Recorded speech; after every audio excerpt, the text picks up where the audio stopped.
DJI Mic clipped on and ready to go, and Rode Wireless Pro. Hey everybody, welcome to the video. Real quick, I'm just going to do an audio comparison on my Sony a7 IV. I'm using the Sony ECM B1M. That's the multi-interface hot shoe microphone that they have, which I really like. For reference, I'll be switching off and on between the ECM B1M with the shotgun microphone. The camera is about, I'm shooting on a 20mm lens, so it's a little bit farther than an arm's length away. And then of course I'll switch back and forth between the DJI Mic and the Rode Wireless Pro.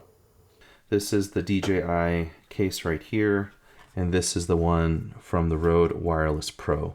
So if you haven't seen this already in all of the videos, this is it right here, side by side comparison. Obviously the first initial impressions, the Rode Wireless Pro case is a lot bigger. Just even flipping these things open, this one uses like a magnetic kind of a snap top. This one right over here has to be unzipped. Again, I still find multiple elements of this being superior. One, you've got those LEDs on the bottom that tell you how much power there's left. The moment you open this up, all these things light up and it gives you that display right over here to kind of tell you where you're at. And the bases are magnetic, so when you put it back in to charge, it does one of those smooth things. Close that up and go.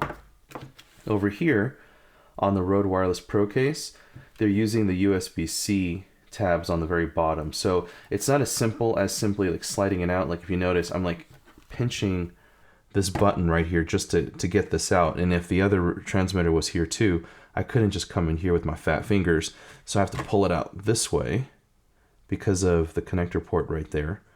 And if you notice, it goes to recording immediately. I set that up to be that way. And there you go.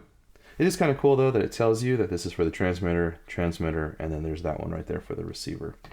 So when you put it back in, you do have to make sure that snaps closed. And just for reference, we'll take out the receiver as well. Okay, there you go, right there. And then if you look at the base of the case, it shows, if you can kind of see with the lighting, RX, so you know that this one goes down here. Now, another thing that's pretty cool that they added onto the Rode Wireless Pros is they did include the magnet now, so you can go and clip that onto your clothing or whatnot to make it a little bit easier. And the cool bit of that is it does fit into this case as well. Now, again, where I find the DJI to be far more superior in design is once you open this up, not only do these also have that magnet already, but I don't know if you heard it through the mic, but it vibrated slightly just to let me know that it had already started recording, which is very nice. And then if you look at the back of the case, if you've never owned one of these before, you have these two adapter pieces.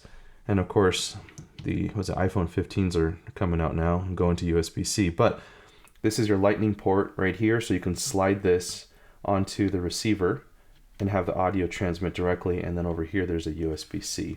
So everything is in-house. I don't have it with me at the moment, but on the Rode Wireless Pros, they do include a second case. I think it's identical to this, but when you open it up, there's just a flap inside, and it's meant to house all the accessories, the wind muff, the wind guard, the lavalier microphones that it comes with. So everything is in there, which essentially tells me that if I wanted to kind of run and gun and I was able to use this on my iPhone, I could actually just bring this with me and I'm good. If I'm recording on an iPhone, I would still have to bring extra dongles and things like that. And I tried putting the 3.5mm cable in here just to kind of keep it all in one, but I was not able to do that. It didn't really close well.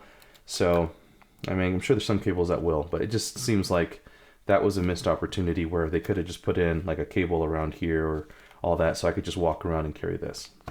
Okay, so I'm doing this for convenience, but I'm gonna go and pull these off right now just so you can hear it clipped onto my chest. Why am I gonna bother with that? I'm just gonna put them right next to each other.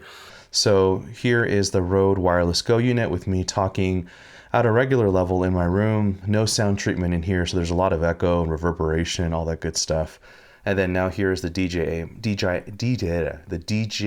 Mic. Audio, same room, same position, just doing an audio test, comparing all of this. And let's go back to the Sony ECM B1M. shotgun microphone on my Sony a7 IV and comparing the audio between all of these units. I have not tested the lavalier microphones yet. I do own the lavalier Go 2 or whichever one it comes with. They retail for $99 each. I actually don't use those. I use one by Sennheiser, the MKE Blacks, I believe. And those sound super good on the Tentacle Track E's that I own. Anyways, kids are home. I'm going to go wrap up this recording. Hopefully this was helpful. Till next time.